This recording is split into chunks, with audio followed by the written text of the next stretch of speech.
On this edition of the Depraved and Debaucherous, we're going to talk about a subject that's very close to me because I've done it for a long time. And I, King of Podcasts, will attest to it. I've always been attracted to women who have been emotionally unavailable. Yeah.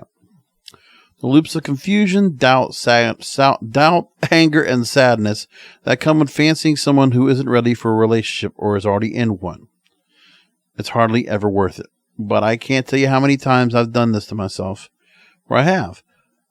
And this story that I'm going to talk about here should help me, because I haven't read it all the way through yet, but it's how to stop yourself from being attracted to unavailable people.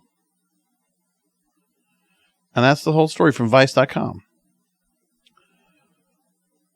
For one thing, being attracted to emotionally unavailable people allows you to feel all the rainbows and butterflies of infatuation without risking anything or putting effort into the build a relationship.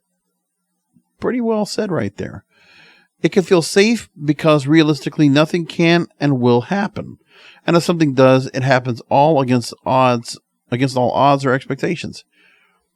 And I did this to myself because I was never in a proper relationship going back to when I was younger.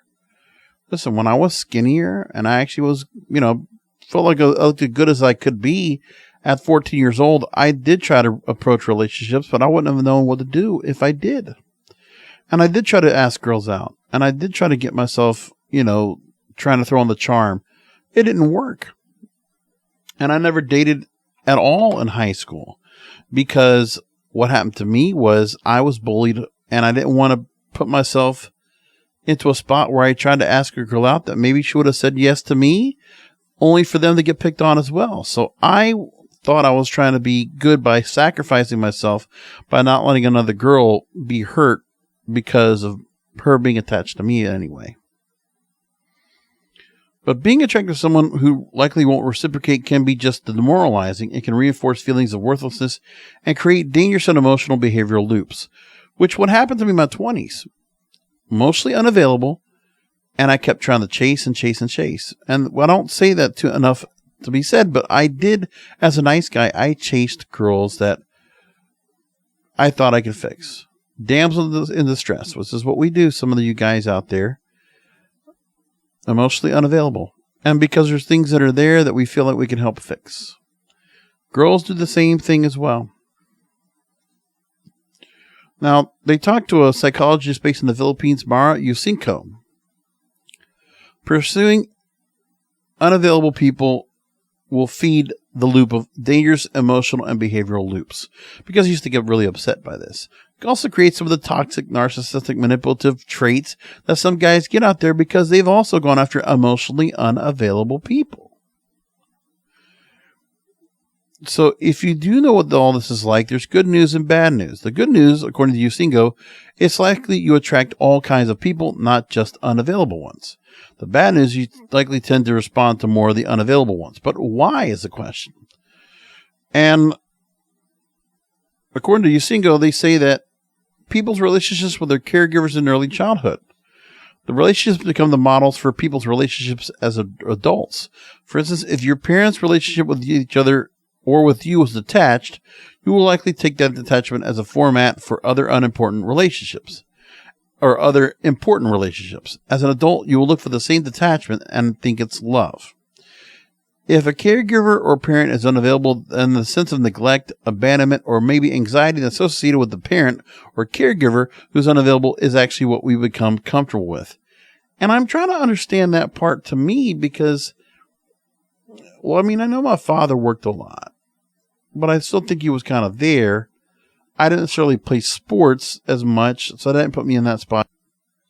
And the detachment came to me because I think it was when I started gaining weight a lot. That's really kind of put me in a spot where I wasn't as much bonding with my parents as I might have been if I had everything all put together. And that doesn't get explained here, but I would think that might be a component to it. I'm willing to admit it at my age. Growing up with too much of the opposite may have the same effect. And that Yusingo explained that people who grew up with over-involved parents might also find themselves averse to too much availability, leading them to be attracted to people who aren't available. Of course, it could not be your parents' fault all the time. It can also be one bad romantic relationship defines the way you approach other relationships. And the way mainstream media presents love and relationships might have also screwed things up.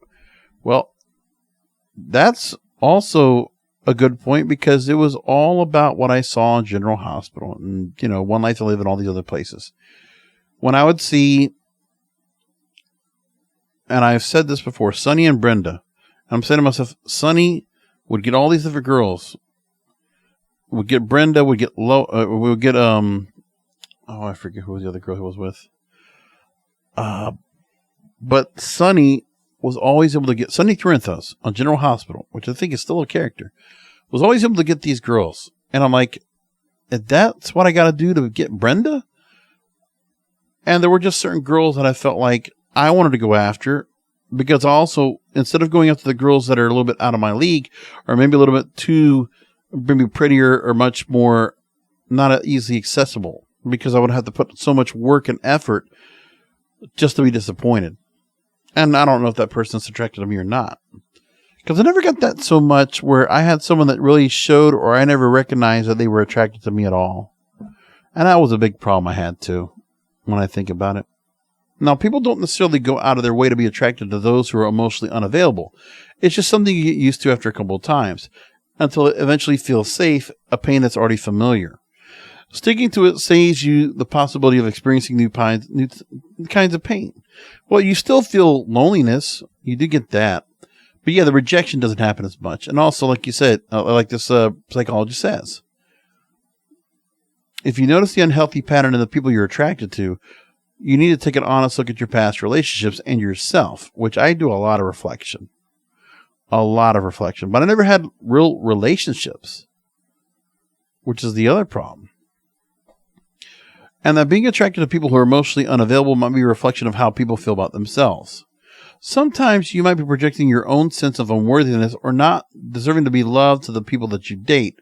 That's what you feel for yourself, and that's why you tolerate certain behaviors that you're not supposed to be tolerating. And other times you might be just as unavailable as the people you fancy. That some people you're trying to talk to might want commitment while also being afraid of intimacy. And getting lost in an attraction with someone who's not available can be the perfect storm for that ship.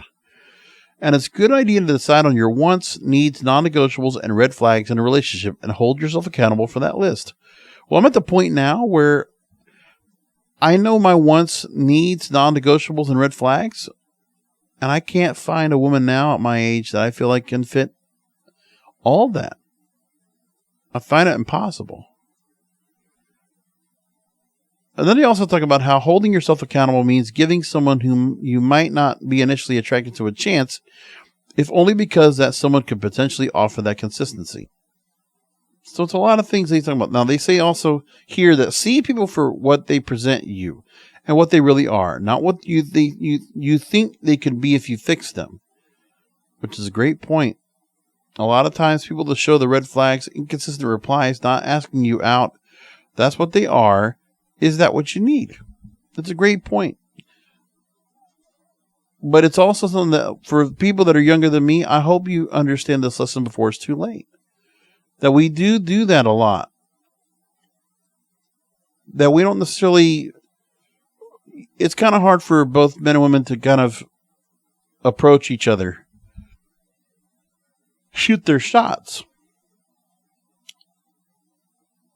And when we find somebody that's attracted, that we're attracted to and we're infatuated by, because of something that creates that feeling. I mean, I know for me, I know exactly why I go after emotionally unavailable people, is because of whom I'm attracted to physically. And it's not healthy to have that kind of attraction, let's just say. And so I just think about all these kind of things and I'm saying to myself, man, I wish I would have understood this better. And I wish I had a show like mine to really teach me what I want to know, because that's what the real focus of Depraved and Debaucherous is all about. And I've said this before, but I want to continue to just keep hitting this point across over and over, that you're not alone on this, and that there are a lot of people that really need this kind of advice to understand, to make themselves better. so that they'll understand themselves when they get older, when they get a little depraved and debaucherous.